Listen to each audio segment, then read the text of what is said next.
আমি বেশি সময় নেব না। তোমার মেয়েকে আজ রাতেই পাঠিয়ে দাও। আজ রাতেই? আজ রাতেই। আজ রাতেই ও যেন এই ফার্ম ছেড়ে চলে যায়। জেনেব, 1 মাস আগে জুলফিকার আঙ্কেলের হার্ট অ্যাটাক হয়েছিল। ওই গুলিজারকে আমি মেরেই ফেলবো। জেনেব, ও কিন্তু জানে না, শুধু আলী আঙ্কেল আর আমি জানি। কি বললে তুমি? আলী হিকমত জানতো এসব? জেনেব, ছেড়ে দাও আমাকে। তুমি মন থেকে ভাবছো, নিজের মাথা থেকে নয়। তোমার মেয়ের সাথে গোখানকে দেখে আমার পুরনো ভয় ফিরে এসেছে।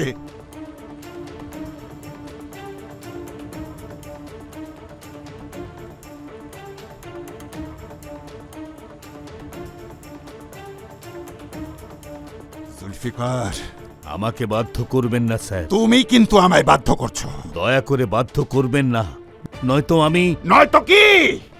আলী হিকমত, কোথায় লুকিয়ে আছো? সামনে এসো। আলী হিকমত!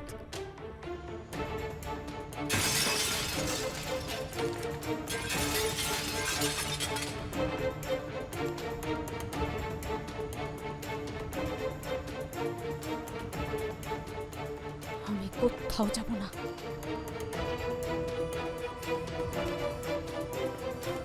কোথায় সেই পাষণ্ড আলী হিকমত? বেরিয়ে এসো। এটা কে যে অসভ্যের মতো চিৎকার করছে?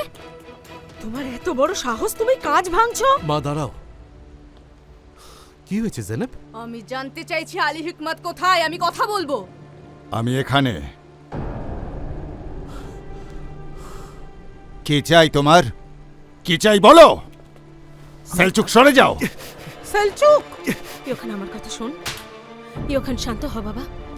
তোকে আজ মেরেই ফেলবো। কি করছেন স্যার? কি বলছিলি? আমার সাথে কথা বলবি? বাবা, কি করছো বাবা?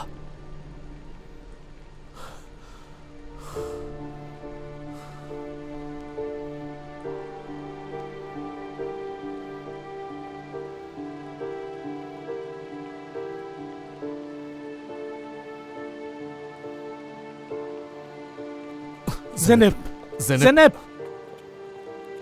এদিকে আয়। বাবা ছেড়ে দাও বাবা। ঈশ্বরের দিব্যি, চল এখান থেকে। ছেড়ে দাও আমাকে। চল বলছি। জেনেব, আঙ্কেল যা বলছেন চুপচাপ শোনো। প্লিজ এখন বাড়ি যাও, ওনার অবস্থা দেখো। চল মা, জেনেব যাও, চল। এখন বাড়ি যাও প্লিজ। চল বাবা। মানো, আমার ব্যাগটা নিয়ে আয়, বাড়ি যাব। না না, যাবেন না, চলুন আমরা ভেতরে গিয়ে কথা বলি। মিসেস সেভিন্স, আমাদের যেতে দিন, মনে হয় তাতেই সবার ভালো। দেখুন, আপনারা চলে গেলে আমার হাজবেন্ড খুব অফেন্ডেড হবেন। প্লিজ ভেতরে চলুন। সবাই খেতে এসো।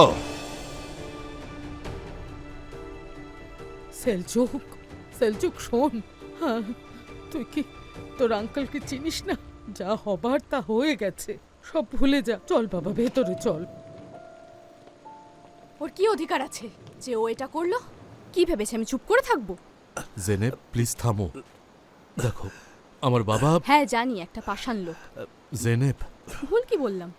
ওনার সাহস কি করে হয় আমাকে ওভাবে থাপ্পড় মারা? বাবা সাবধানে আঙ্কেল। ঠিক আছে, আমি ঠিক আছে। সাবধানে এসো।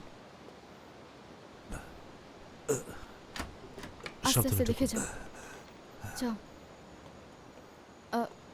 তোমার আর আসার দরকার নেই, গিয়ে তোমার গেস্টদের খেয়াল রাখো। প্লিজ বাড়াবাড়ি করো না জেনেব। আমি গিয়ে আঙ্কেলকে শুয়ে দিয়ে আসছি, তুমি জল আনো, ঠান্ডা জল। তুমি ঠিক আছো? আরেকটা বালিশ দেবো? হ্যাঁ, একটু ভালো লাগছে।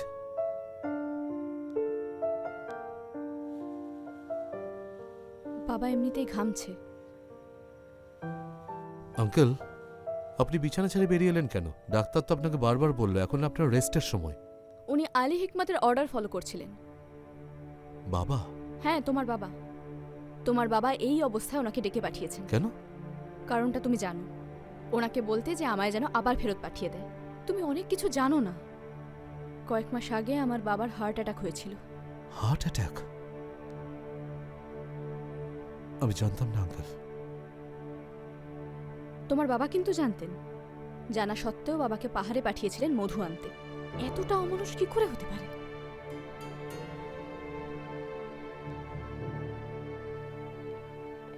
কে ওই মেয়েটা? এই মেয়েটাই ঘোড়া চুরি করেছিল। একটা চোর, অসভ্য মেয়ে। ছোট লোক হলে যা হয়। ও আসলে আমাদের কর্মচারীর মেয়ে। ওই মেয়েটা যে এখনো এখানে কেন আমি বুঝি না।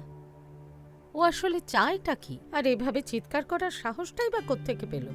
কি হচ্ছে কি আমরাও আসলে বুঝতে পারছি না। ওই পাগলামোর কারণটা কি?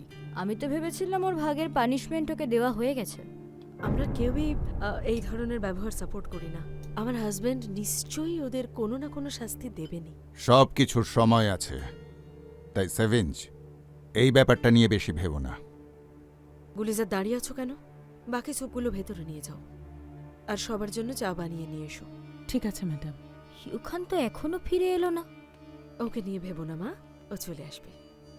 না, আমি ওকে নিয়ে বেশি ভাবছি না, তবে মনে হয় ও ওই মেয়েটাকে নিয়ে বেশি ভাবছে।